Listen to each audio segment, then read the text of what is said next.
Hello, my name is Stuart, and I'm a landscaper trained by golf course superintendent for the care of Western Washington lawns. And today I'm in North Seattle area, and this is Marlis's lawn. I've been working here for about 4 years now. Marlis is an organic client, and with a lot of lawns now, I've had a lot of winter damage. It snowed a bunch. We had a bunch of snow mold here in North Seattle area. Excuse me as I step down here. And the reason I'm shooting this video is I just want to show you the condition that this organic lawn came back in. Most of my organic lawns came through really well.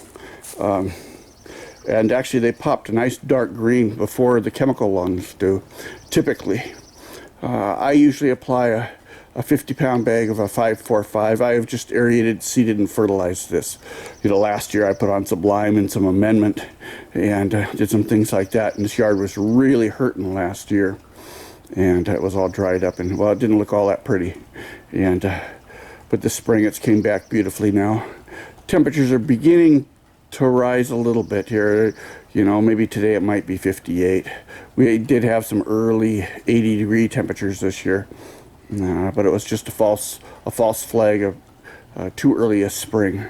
And this year my phone and my website's been extremely busy with people wanting me to come on out and thatch their lawns. And I'm just, I have avoided doing this just because the temperatures have gone back way soft, and I thought they would. It was abnormal for us to hit 80 degrees. In early March. It's just not normal here. And I figured, hey man, you got to rip up all these yards, put out all the seed, and temperatures drop. And then the seed won't germinate.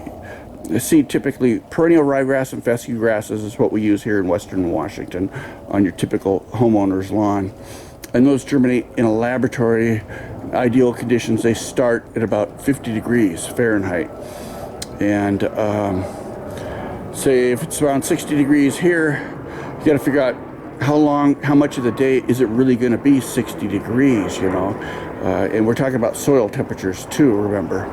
And so spring can be a little challenging sometimes, and working with Mother Nature and with clients that are in a great big hurry after winter, and they come out of their cave and they want everything yesterday, especially here in the Seattle, Washington area and tech community. And Amazon, and order something, you got it tomorrow in the mail. And well, seeding a lawn doesn't quite work that way. And I love this business that I'm in here.